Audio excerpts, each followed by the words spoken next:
Our topic this morning is the power of right attitude. And Sri Krishna tells us what that right attitude is. Action in this realm of vibration, he says, is a duty, but let not your ego crave the fruits of action. Be not attached to either action or inaction. Immerse yourself in the thought of yoga, union with God, inwardly non-attached and even-minded in both success and failure. Perfect evenness of mind and feeling is itself the definition of yoga. Action performed with desire for the fruits is generally inferior to action guided by wisdom. Therefore, seek in everything to be guided by wisdom. Misery attends actions performed for their fruits. One who lives united to cosmic wisdom passes beyond the effects of both virtue and vice, even while living in this body. Therefore, devote yourself through wisdom to achieving the oneness of yoga. Such alone is right action. And right attitude is to be non-attached and even-minded in both success and failure. 2 days ago marked the birth anniversary of Rajashi Janakananda, the most advanced disciple of Yoganandaji. And Rajashi had mastered right attitude. His parents were poor tenant farmers, and with willpower and energy, he became eventually he rose in business. He became a billionaire by our standards. His home was a 100-acre estate with orchards and forest. And yet, this is what he said about himself. My life was business, but my soul was sick, and my body was decaying, and my mind was disturbed. I was so nervous, I couldn't sit still. I had thought that money could give me happiness, but nothing seemed to satisfy me.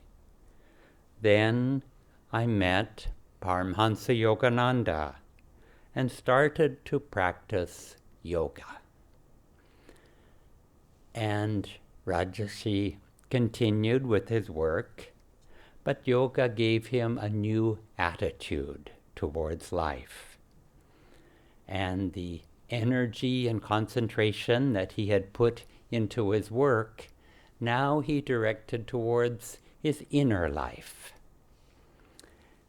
with an attitude that had changed, an attitude of giving, of seva, of devotion.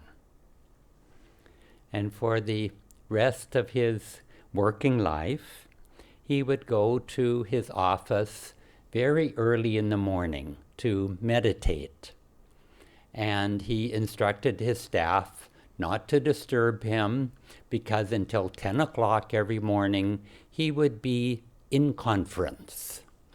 But he didn't tell them that he would be in conference with God in meditation. And Swami Kriyananda knew Rajashi, and he said about him, his mind was always inwardly focused on God. To be with him seemed like looking out through a window onto eternity. Kriya Yoga is action that leads us to union, to self-realization. But more than what we do, it is the attitude with which we do it that is important. Yoganandaji would say, attitude is everything. We can even sit down for meditation with a selfish desire. Maybe the desire to have pleasurable experiences in meditation, or any experiences in meditation, or the desire to be able to concentrate more so I can earn more money for myself, or I gain power over other people.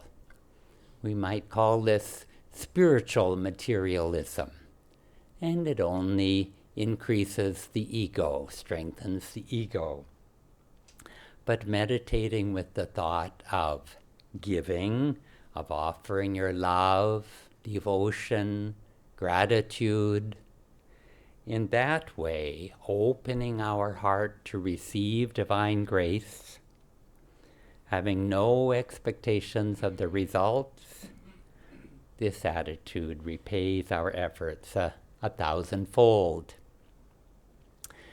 One of the greatest baseball players, his name was Lou Gehrig, and he played over 2,000 consecutive games, and it didn't matter if his fingers were broken, if he had muscles pulled.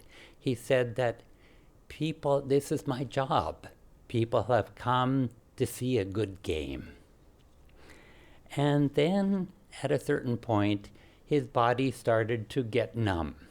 He acquired what was later known as Lou Gehrig's disease, and eventually he became paralyzed. But before he left baseball, he gave a farewell speech to his fans. And this is what he said. Many people think this disease is a bum rap. But I'm the luckiest man alive. I got to do what I love, surrounded by people who love me. I have nothing but appreciation for those who came to see me, for the skills that God gave me. What he had worked for all his life was about to be taken away from him, and yet what he felt was gratitude. All he could say is that he was the luckiest man alive. And can we show such gratitude, such non-attachment to the things that God has given to us? This is the lesson of right attitude. And Swami Kriyananda used to feel that it was his bad karma that Yogananda asked him to go out and give lectures, whereas the other disciples got to stay at the ashram and meditate and be in the background. And he said, one disciple was envious of me because I always had these creative ideas. I was envious of him because he didn't have any. He could just be devotional. I finally understood that there's no question of bad karma or good karma. It was simply, that was their karma, and this is my karma. In the Gita, it tells us, Krishna tells us, it's better to fail at your own dharma than to succeed in someone else's. And also, Krishna gives us in the Gita rule after rule on how to live a truly spiritual life. But at the end of the Gita, in the 18th chapter, he says that the highest rule is simply to love. And if you can love completely don't worry about the rules. There's the story of a saintly young girl, and she looked upon Krishna as her bridegroom, and she would imagine their wedding ceremony, and she would take a garland and she would put it on her own head, and then she would take the garland and she would put it on the murti of Krishna. And her father saw her and was angry that she would put a garland first on herself and then on the murti. But as Krishna tells us here, when your intention is pure, you no longer need all of the other rules. Attitude, as Yogananda ji said, attitude is everything. Yogananda ji also wrote, I slept and dreamed life was beauty. I woke up and found that life was duty. But in my dutiful ego, I dreamed myself separate from God. And then I awoke in Him to realize that life truly is beauty. For the beauties we seek in this world can never be found except in God. Thank you. There was a story of a guru in Japan a couple of centuries ago that people thought was a bit mad. And one day his disciples came to see him, and from his little hut, he started throwing stones at them. And the group of disciples said, what's going on here? What's going on? And he just kept throwing stones in anger at them. And most of the disciples said, oh, he's gone mad. We're leaving him. We'll never come back again. But the few disciples that stayed and gathered the stones that had been thrown at them, they took them home and just thought, there must be a lesson here. There must be some reason why he's throwing these stones in anger at me. And so he just said, must be my growth and learning. What is it? And so they took the stones home, and they put them on the altar in reverence. And later they found that the stones had turned to gold. And, everything that happens to us in our life is for our growth. And it's the attitude with which we receive everything that God is giving us, everything that the Guru is giving us, because we have to see it as that. What can happen outside God's will ever? It's not possible. So if we can remember that, then everything that comes to us, it's not about what's happening to me. Why did he throw the stones to me? It's like, what's happening? Why did this happen? What's in it for me to learn? How can I grow through this situation? Sister Gyanamata, Yogananda's foremost female disciple, said that there's a spiritually right attitude for every situation that happens in life. And that in our daily life, she said, our meditation is tested, our spirituality is tested in the cold light of day. And so we think of all the situations that come to us during the day, and everything that happens, we can say, why is this happening? What attitude what spiritually correct attitude can I apply to this situation? Those disciples that stayed, they had the humility to think, I don't know everything. My Guru up till now has always taught me, has been loving to me, has guided me. So if I don't understand this, I must be lacking in understanding. That humility. And also, as Yogananda said, what is humility? It's forgetfulness of self, of little self. And so I forget how important I think I am, that this Guru is throwing stones at me and I'll be mad. It's like in self-forgetfulness, I'll think of him. What is he giving me? And another attitude of the disciple is courage. Courage. To face the unknown. We don't understand everything. We don't know why this happens or this happens. But I will face my fear of the unknown and move forward in a way that God is guiding me, because I'm listening for His voice and following Him. All the karma, all the situations that happen to us in life come to us because of our attitudes. Now, the attitudes we held in the past, which are our thoughts about things, our feelings about things, those thoughts and feelings had us make certain decisions, had us take certain actions, and all of those thoughts, feelings, decisions, and actions of the past have brought us right here, right now. So anything that's happening to us is because our attitude that we had before. And now, we think right now, what is my thought about this situation? What is my feeling about this situation? Because my attitude that I have today about everybody and everything around me is going to reflect my future.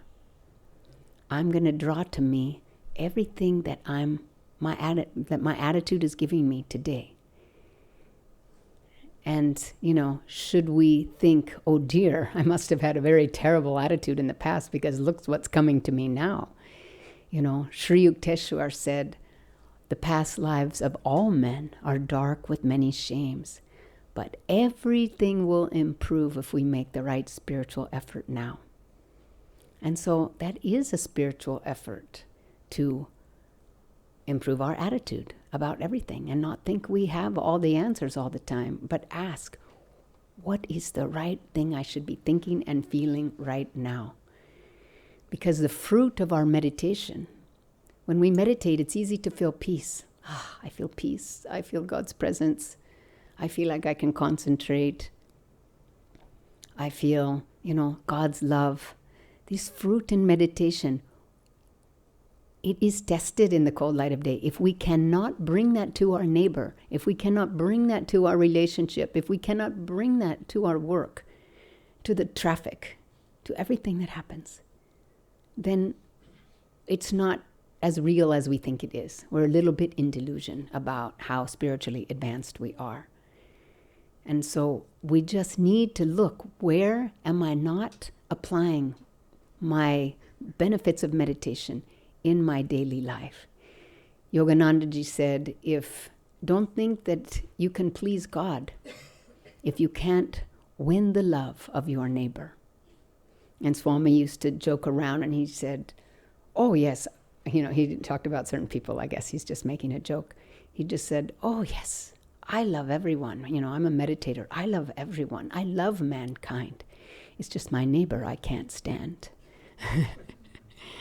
So we have to make sure that that is not our attitude. And, most of you probably have read the essence of the Bhagavad Gita, Swamiji's interpretations and recollections of everything that Yogananda ji said about the Gita. And in it talks about the caste system. And Yogananda ji tells us that the caste system has nothing whatsoever to do with birth and has everything to do with our attitude, with our consciousness, with our thoughts and feelings, and with our behavior. And that is what determines what caste we're in. And so we know the Shudras mainly are concerned with living by instinct, by living with the five senses, and mostly they can't really think of giving themselves selflessly, giving of themselves selflessly. They just want what's theirs. Then, maybe they work very hard, but still they want what's theirs. And then he talks about the Vaishya, the merchant, and he's happy to put out energy and give as long as he receives back. Makes a fair trade. I'll be creative, I'll put out energy, I'll do very, very well, but give me my due. And that's more of the merchant mentality. And the Kshatriyas is that I do it because it's right. It's what I believe. And I'm living my ideals. I want to be good and loving and kind and generous and giving and think of others first, because this is what God wants me to do. This is the way my guru has taught me to behave. And the warrior, of course, he will give up his life in sacrifice for others. And the Brahmin, of course, is just always experiencing God's presence, knows that it's always God flowing through him, knows that God is in everybody in every situation around, and also tries to share those truths with others. So we can introspect in our lives, look at every situation in our lives. We can look at our meditation.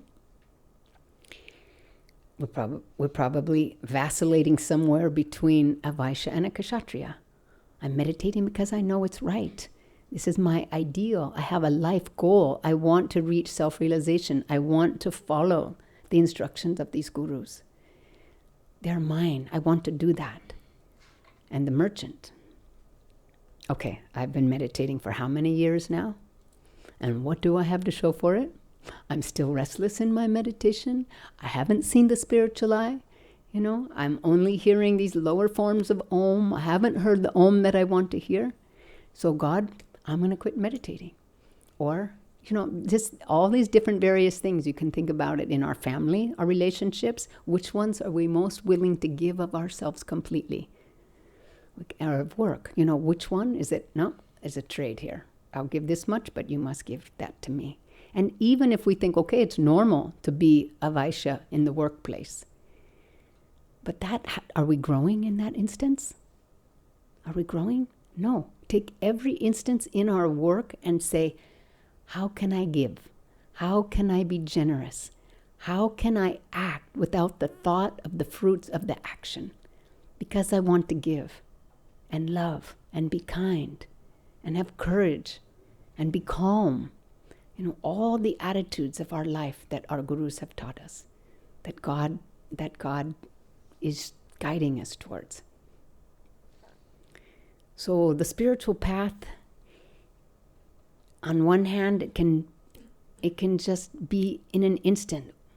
The scriptures say 1 moment in the company of a saint can be our raft over the ocean of delusion. In an instant, we can find God. We can be at one with God. We can have it in our meditation right now. And yet, it also seems like the spiritual path is long. We come to perhaps, beginning meditation course, and we have this amazing experience of love in our hearts, of light at the spiritual eye, of some fantastic experience. Our life changes so much, especially at the beginning. God and the guru, they're just dangling this carrot in front of us. Walk this way. This is the way that will bring you happiness. This is the way that will bring you peace. We have that at the beginning. And then, of course, we have moksha at the end. And yet, we've got this sort of long and winding path in the middle. It might take some time for us to go through our karma. But perseverance, patient endurance brings us to victory. Patience, one of the key qualities of the disciple, of the spiritual seeker. Certainly a right attitude. So again, during this long stretch in the middle, perhaps, we need to keep doing all the things that they told us to do, which is attend satsang. Thank you very much today. Thank you, great souls. Attend satsang, do our introspection. Where in my life do I need to bring out these qualities of giving, of self-sacrifice, of patience, of calmness? And let me emphasize those qualities. What are my strengths? We have strengths. We have weaknesses. We all know them about ourselves. You probably know them about me. But, let's accentuate the positive, eliminate the negative. This was a song that came from the United States a long time ago. Work on our strengths. Our strengths are probably the way that we are going to get closer and closer to God. So whatever those are within you, strengthen them, work on them, and don't pay attention to the things we're trying to change about ourselves. Yes, we can do affirmations and change those things, but we want to stay positive. We don't want to get discouraged. Personally, I would love to be the still, silent type, but it's not probably going to happen. I'm a talker. I talk a lot. So, I'm trying to use my talking for good. And so we can look at those things about ourselves. I wish I were still and silent, but if I spend all my time to be still and silent, I'll probably just fall down in failure. So that's what Swami has told us to do. Take our strengths, work on them with a positive attitude. So encourage yourself, but also be aware of anything that might be holding you back. And sure, look at that. This is a really bad attitude in my meditation, in my work, in my family.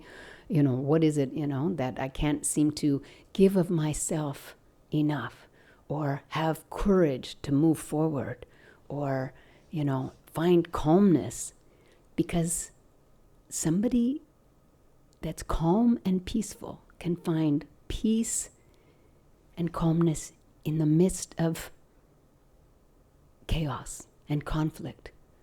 Whereas a soul that's at war with itself and conflicted cannot find peace even by the edge of a beautiful sea. So this is us. Our karma, our past attitudes have brought us to where we are today.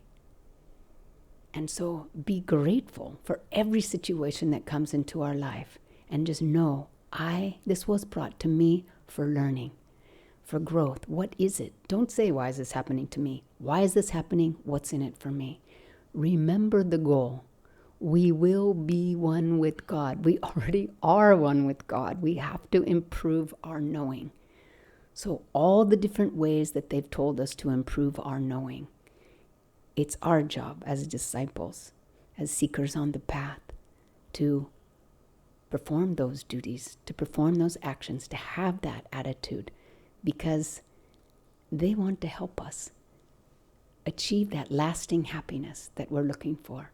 So just right where we are, right here, right now, where we are placed, be grateful, ask for God, ask God to help give you the right attitude, the right consciousness of a kshatriya, of a Brahmin, and just live at those higher levels of existence, because that's where we're going to find our joy. God bless you.